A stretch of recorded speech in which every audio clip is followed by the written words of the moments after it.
हाय, मी नीलम. आविष्कार या कथासंग्रहातील उपवास ही प्राध्यापक डॉक्टर मनमोहन राजे यांची कथा ऐकूया. सुनेला चांगलं बोलावं हे सारजाला माहीतच नव्हतं. समोर दिसली की सारजा तिचा नेहमी उद्धार करायची. आजही तेच घडलं. वांझोटी रानकुटी, कौतुकानं तुला करून आणली आणि माझ्या पोराचं धिंडवडं निघालं. आत्याबाय, शिव्या सराप का दिया लागलाय? मी असं काय वाईट केलंय? कवा बघल तवा शिव्या. काय केलं मलाच विचारतीस? तुझ्या बराबरच्या 3-3, 4-4 पोरांच्या आया झाल्या आणि तू वांझोटीच राहिलीस. सारजा ताड ताड बोलून निघून गेली. सारजाचं बोलणं ऐकून हौसानं कप्पाळाला हात लावून घेतला. हौसा नाकातोंडानं तरतरीत आणि सुंदर होती. गोरा रंग असूनही चेहरा काळवंडला होता. मूल होण्यावरून सासू तिला नेहमी बोलायची. दोघींचं भांडण शेजारच्या माणसांना माहीत होतं. लग्नाला 12 वर्ष झाली तरीही घरातला पाळणा हलत नव्हता. हौसा खचून खारकीसारखी झाली होती. येईल तो दिवस ढकलत होती. पडेल ते काम करायची आणि उद्याच्या दिवसाची वाट बघत बसायची. श्रीपती शेतातून नुकताच आला. खुरपं कुडातल्या बंदाटीत खुपसून ठेवलं. त्याला बघताच म्हस ओरडली. म्हशीसमोर गवत टाकून श्रीपती रांजणाजवळ गेला. बादलीत पाणी काढलं. तांब्यानं पाणी अंगावर ओतून घेऊ लागला आणि अंग पुसून झाल्यावर दंडक्यावरचा हौसाच्या समोर जाऊन बसला. हौसा, जेवायला दे लवकर, आज लय भूक लागली. या काम करून करून हात घायला आला. आय दिसेना कुठं गेली? माळाच्या पट्टीला गेल्यात. कुठं जात्यात? हौसा फनकाऱ्यानं बोलली. हे श्रीपतीच्या लक्षात आलं. तसा तो हौसाला म्हणाला, आज दोघींच्यात जुंपली असणार म्हणून तसं बोलायला लागल्यास. हौसानं एका ताटलीत कालवण तर दुसऱ्या ताटलीत भाकरी आणि झुणका घालून श्रीपतीसमोर ठेवतच बोलली, माझ्या 5वीलाच भांडण पुजलं. एक दिवस मोकळा नाही. झालं काय ते तर सांग. का उगाच आपला तोंडाचा पट्टा वाजवा लागल्यास? जेवत जेवतच श्रीपती बोलला, माझं नशीब फुटकं म्हणून देवानं मला असं ठेवलंय आणि सासू बी गुणाची दिली. सारखी खेकासते. आता आलं लक्षात आय काय म्हणाली असेल ते. दुसरं काय? सारखं प्वार प्वार. बाई म्हणजे उसाचा घाणा वाटला. घातला ऊस की आला रस. मालक, मला आय व्हावं वाटत नाही. लहानगी पोरं बघितली की जीव चुटपुट तया. आपल्याला कवा पोरबाळ होणार असं वाटतंय. हौसानं पदरानं डोळं पुसून घेतलं. श्रीपतीचा घास तोंडातच फिरू लागला. पाण्यानं घास गिळत बोलला, आईचा स्वभाव माहीत नाही तुला? ह्या कानानं ऐकायचं आणि त्या कानानं सोडून द्यायचं. बरं, ती बोलली तर आपण काय म्हातारं झालूया? एक ना एक दिवस पाळणा हललच की. अव पण कवा हलायचा? माझं मरण झालं. या भावकीतल्या बायका कावकाव बोलत्यात. आल्या आत्याबाई तर बाजूटीशिवाय बोलत नाहीत. कवा गोड बोलल्या नाहीत. बगल तेव्हा कपाळावर आट्या. म्हातारी बाय हाय, तिला समजून घे. आणि मी जेवाय बसलूया का तुझं भाषण ऐकायला ते मला कळना. थांबव आता सारं. माझ्याबरोबर तुला बी वाढून घे. समाधानानं जेवावं असा दिवस नाही. माझं दुःख कुणाला कळणार नाही. कुणाला सांगायचं? आय बाय लगीन केलं न हितं गाडली. लेक सुखानं हाय का दुखात हाय कवा चौकशी केली नाही. श्रीपतीला वाईट वाटू नये म्हणून हौसानं ताटलीत वाटून घेतलं आणि एक घास चावू लागली. रात्रीची जेवणं झाली. श्रीपती म्हशीसमोर गवत टाकून अंगणातल्या ज्योत्याच्या दगडावर बसला. चांदण्याच्या प्रकाशात गाव उजाळला होता. झुळझुळ हवा श्रीपतीला चाटत होती. लांब कुठेतरी कुत्री भुंकल्याचा आवाज येत होता. गोठ्यातील म्हशीच्या गळ्यातील घंटीही वाजत होती. सारजा घरातून बाहेर आली आणि श्रीपतीच्या जवळ दगडाला टेकून बसली. तिनं केळातून मिश्रीची डब्बी बाहेर काढली आणि हातावर घेऊन दात घासू लागली. श्रीपतीनं आईकडं पाहिलं, परंतु तो न बोलता गप्प बसला. श्रीपती काही बोलत नाही असे तिला वाटल्यामुळे तिनं बोलायला सुरुवात केली. शिरपा, निम्माधिक तुझं गेलं. किती दिवस असं काढायचास? घरातला पाळणा हलाय तयार नाही. तुला पटतंय का? आईजवळ येऊन बसली का ते श्रीपतीला ताबडतोब समजलं. आईकडे बघत तो बोलला, तुझं म्हणणं काय आहे मग? अरे तसं नवं, जलम वाया चालला. तुझी आय आहे मी. हिला पोरं होत नाहीत तर तुझं दुसरं लगीन करूया. तोंडातल्या मिश्रीची पिचकारी मारत सारजा बोलली, तू आय हायस का वैरीन? सोन्यासारख्या बायकोला सवत आणतीस, ती पण पोर होत नाहीत म्हणून? श्रीपती रागातच बोलला, मग ह्यातून असाच? तुझ्या म्हणण्याप्रमाणे दुसरं लगीन मी केलं आणि तिला बी पोर नाही झालं तर काय करणार? दुष्काळात 13वा महिना व्हायचा. माझ्या डोक्यात आता खूळ भरू नकोस. श्रीपती सारजाला म्हणाला.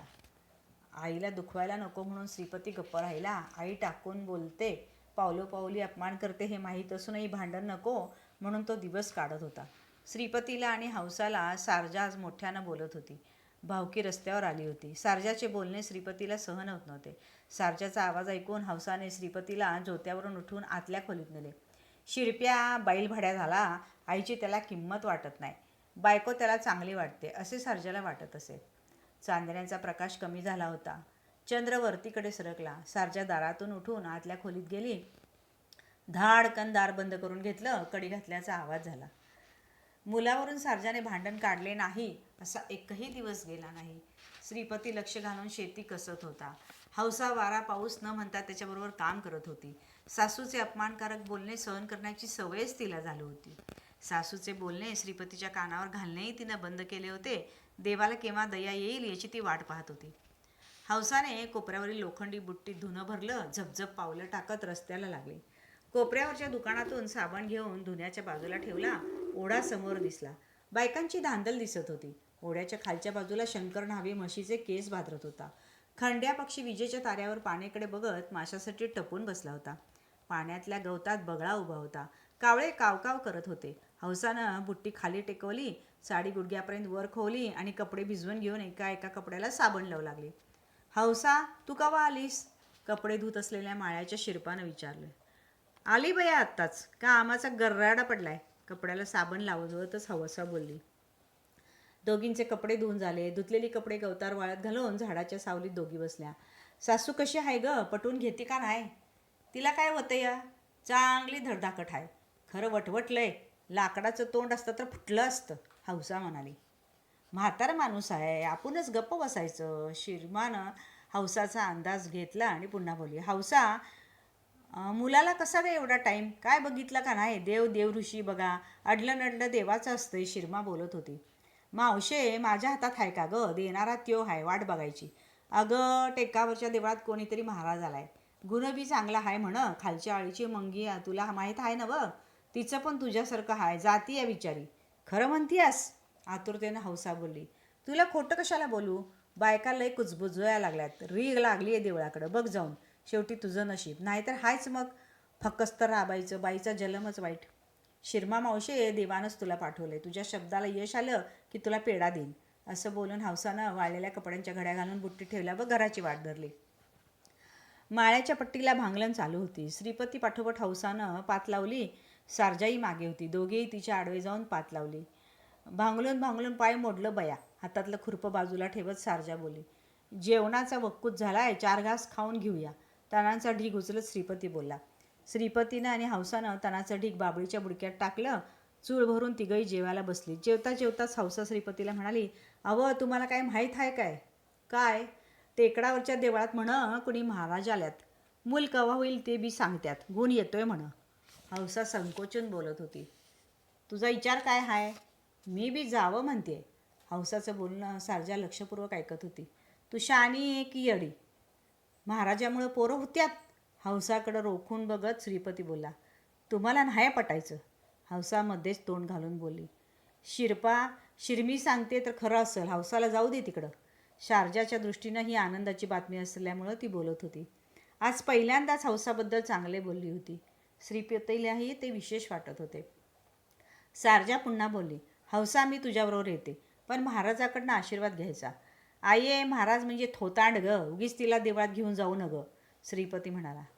तुम्ही ग बसा बघू. आम्ही दोघी मिळून जातो. बाईच्या जातीला पोरबाळाशिवाय बाई पण येत नाही, हौसा बोलली. जेवणं झाल्यानंतर तिघांनी एक एक पात काढून घर जवळ केलं. भल्या पहाटे उठून हौसाने पाणी तापून आंघोळ केली. सासूलाही आंघोळीला पाणी दिलं. श्रीपती स्वतःचा आवरून शेताकडे गेला. नारळ, अगरबत्ती, खडीसाखर, फुलं एका पिशवीत घालून दोघे मंदिराच्या वाटेनं चालल्या. सूर्य कासराभर वर आला होता. मंदिर गावापेक्षा उंचावर असल्यामुळे रस्त्याने मंदिराकडे जाणारी माणसं दिसत होती. दोघी मंदिराजवळ पोचल्या. महाराज भोगी कपडे घालून बसले होते. दाढी मिशा वाढलेल्या होत्या. डोळे मिटलेले. हातात रुद्राक्षाची माळ. कपाळाला अष्टगंध लावलेला होता. डोक्याचे केस पाठीवर लोंबत होते. सर्वत्र अगरबत्ती आणि धुपाचा सुगंध दरवळत होता. आलेले लोक महाराजांपुढे गाराणे मांडत होते. महाराजांनी सांगून झाल्यावर ते उठून जायचे. सारजा महाराजांसमोर जाऊन बसली तर हौसा बाजूला बसली.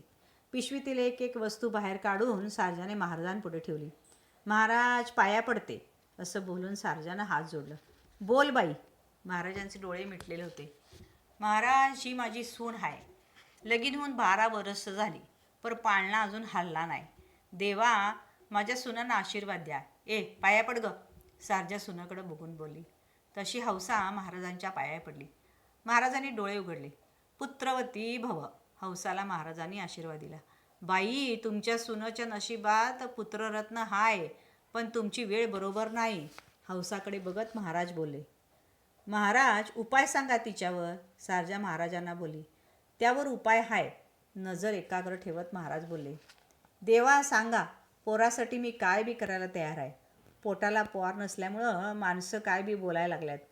तोंड दाबायला जागा उरली नाही. महाराजांबरोबर बोलताना हौसाचे डोळे पाण्याने भरले होते. लक्ष देऊन ऐक. कडक उपवास आहे. मी सांगतो ते केलंस तर घरादारात पोरगं खेळ. माझी सून तयार आहे. सांगा महाराज.